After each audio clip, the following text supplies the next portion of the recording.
as you can tell, we're not stopping, and we've got to continue to push. I think that's the biggest emphasis. This is the tough time right here. 8, 9, 10. 8, 9, 10, and probably half of their buddies and people have, moved on from spring ball already. But this is a really, really big time for us because we'll find out mentally where we are as a football team. There's a lot of really good things that happened on Saturday and a lot of tough things that happened on Saturday, meaning live situations, play-it situations, literally live, probably 65 snaps of live full tackle, and things change. And things become a little bit more emotional and adrenaline, and some of the mistakes that were made, I think, were because of that. And so our ability to come out here on Tuesday, Thursday, and correct those mistakes and not make the same mistakes over and over again is really, really important to us. But it only happens if we're mentally in the right place. And so the challenge for these guys, and for us as coaches too, because it's the same thing. We want to put in more, when in reality, we got to fix the things that haven't been the way we want them right now. And so we as coaches got to do a really good job at pulling back a little bit to make sure, that we can correct the things and continue to get better at what it is that we do, as opposed to always keep adding. There's a difference between the ones and the twos, and in particular that offense and offensive line. I mean, you could do about anything. You could put in the whole gamut and they would be fine, but I don't know that it helps the whole picture. So there's a little bit of balance for us as coaches, but for the players wise, this is going to be the grind. Tuesday, Thursday, Saturday, and everything in between this week in particular. When you're talking about some correcting things, what are some of those? Well, I mean, there's just, we had a play-it situation on Saturday where there was a sudden change. The ball goes on the 15-yard line and first snap, they throw a touchdown pass. I mean, it's a really specific situation that, we didn't execute in a way that, something, that kind of was meant for that defensively. And so guess what we did? We came out here, the ball happened to go on the 15-yard line in the same situation again, and hopefully we, corrected some of those things. And so that's more, all of a sudden you go live and your fundamentals go out the window because in your mind it's just like, finally we get to play live. It's not something we get to do as often. We did it 0 times last year, I think, in spring, other than the spring game, the second half. We didn't do it much in fall camp. And then we get in game 1 and we recognize that we're not very good tacklers. We're really poor in space. We don't hold on to the football well enough when we're in live situations. We were 120th in the country in fumbles lost. So those things, there's a balance between, getting guys hurt and things like that. But the opportunity for us to go live, to see how guys handle some of those emotional situations, and can they kind of refer back to their fundamentals and do the little things really well. You mentioned the offensive line in your opening statement. I'm just wondering, what have been your general impressions of how that line's performed so far this spring, and how they kind of adjusted to another new position?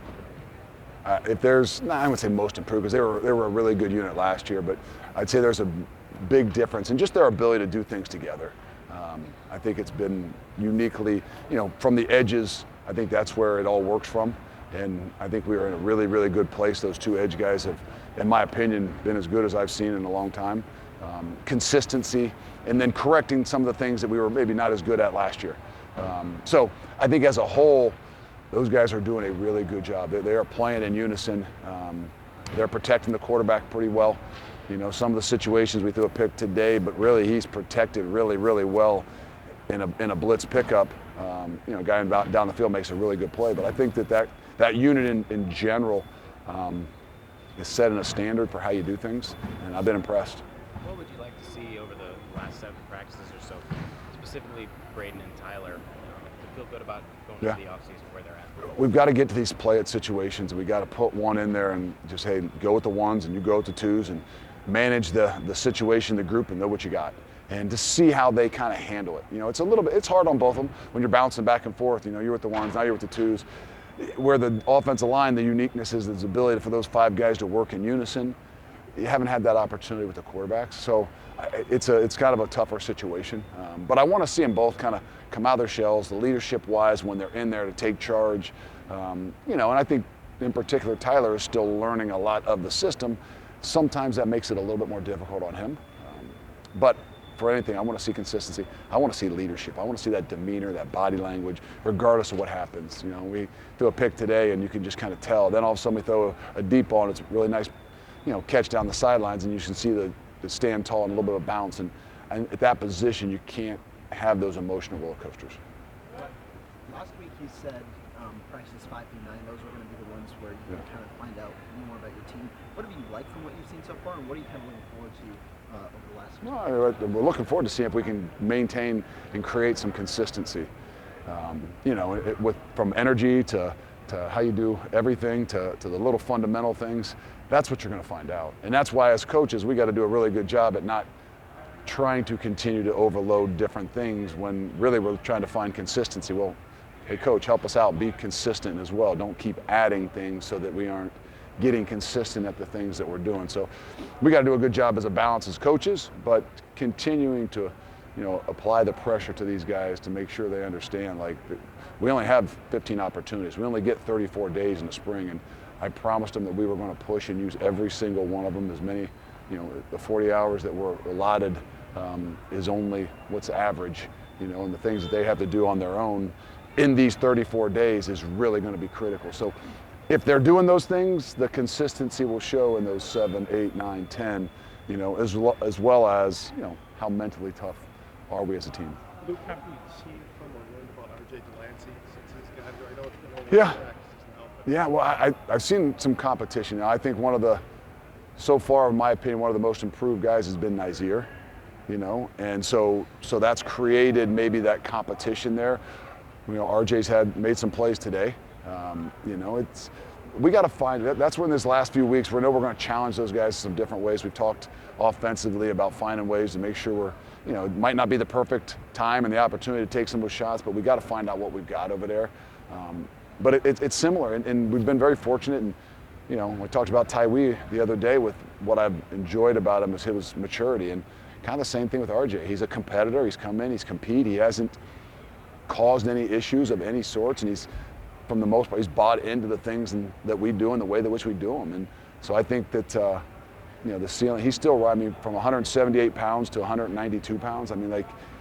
There's some really, really good things that are created, and he's bringing not just to us, but also in the competitive nature. Look, I'm sure you're still very much evaluating what you have from a roster standpoint. Now that the portal's open, how active do you anticipate being?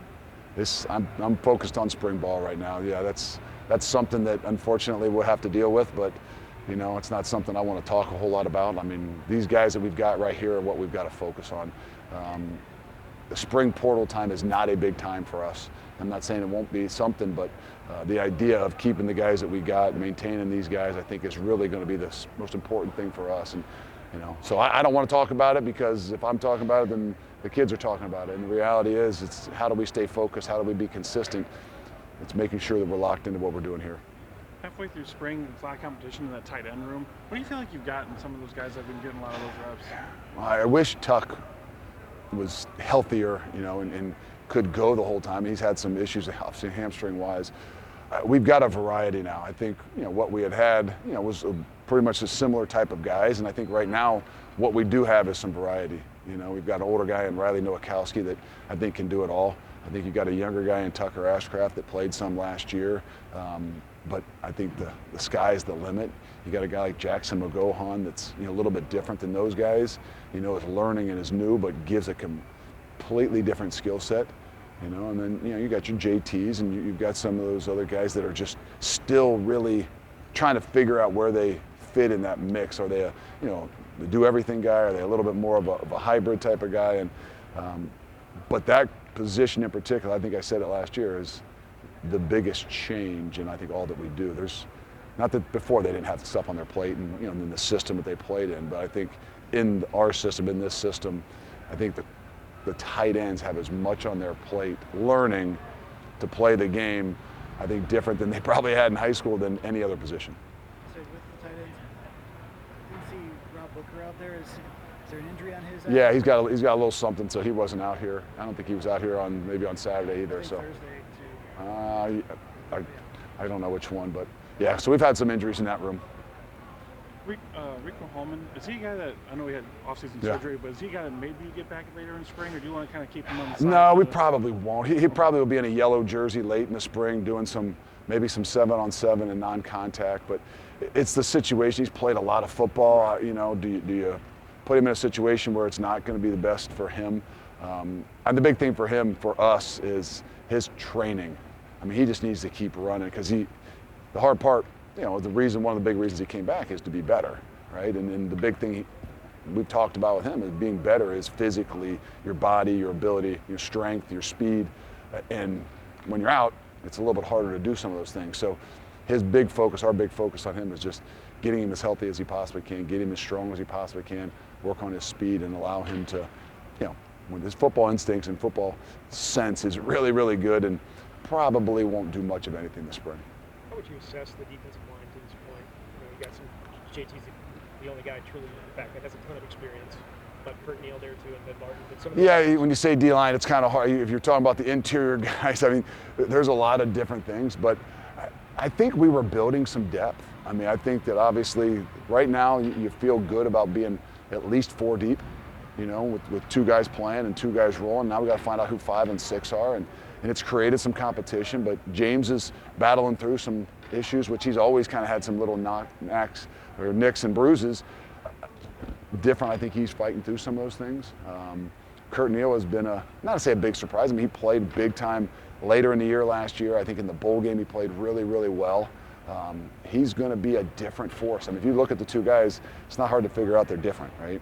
One's 6'6", one's 6'2". Kurt, I said you were 6'2".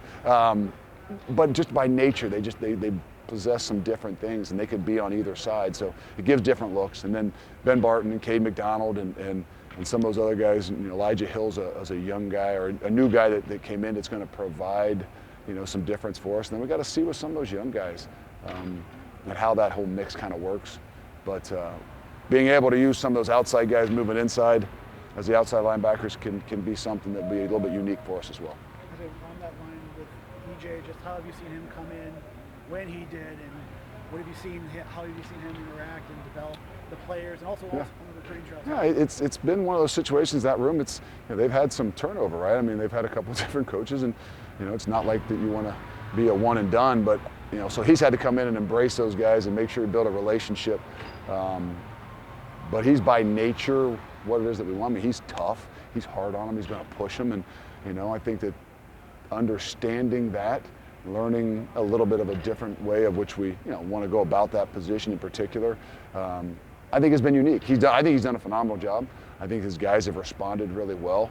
But I think there's a big growth process right there. And that's why we're counting on James Thompson and Kurt Neal, because no matter what's being said and done, like, those guys are still going to be the ones that lead, and they believe, they do, then it trickles down a lot easier. And so that's why it's a big deal for those EJ and those 2 in particular to make sure that those guys are the ones that are the leaders of that group. When guys are going through maybe ups and downs on a given day, as a coaching staff, how much is it maybe trying to help fix those mistakes as to looking to see how they can overcome the adversity? Well, at some point in time, these guys got to fix their mistakes themselves. That's what I kind of, pros don't wait for tomorrow, at 8 o'clock in tomorrow morning's meetings to watch it and try to figure out how do we get it fixed. Like, if they don't go back today and go to class and do what they do and then take some time to watch it and try to fix it themselves before they walk in, you're not going to be a great player. You're not going to continue to grow for us if you're going to be spoon-fed everything. So that's a little bit part of the expectation that, that we've got to force upon them. I don't care whether you're 18 years old or you're, 23 years old. We got some guys, maybe a 60-year guy. Like, we have the same expectation for you. Well, I've got a bunch of classes and I got study table. Well, you know what? Life's not easy. And this league and our expectations aren't getting any easier, right? So the big thing we keep saying is, hey, you know what you signed up for. I know what I signed up for. Everybody that's here knows what they signed up for. And pushing those things, but making sure guys understand they have to see a growth. And that was one of the things that, we switched up meetings a little bit yesterday so we have some more time, because we've been pushing, because we've been hard. But you need guys like Mel, and some of those young D linemen like Ernest, and them to see some of the growth things, even though they're getting hollered at and pushed and, maybe getting beat around a little bit at times, but there's a lot of growth there that we got to make sure they still see. We're not going to keep pushing them. There's a ton of growth. Sometimes it gets overshadowed by the 1s and the 2s, and sometimes it gets overshadowed by the bigger mistakes that you make, but there's an amazing amount of growth in a lot of these young guys, especially these 11 high school kids that just got here.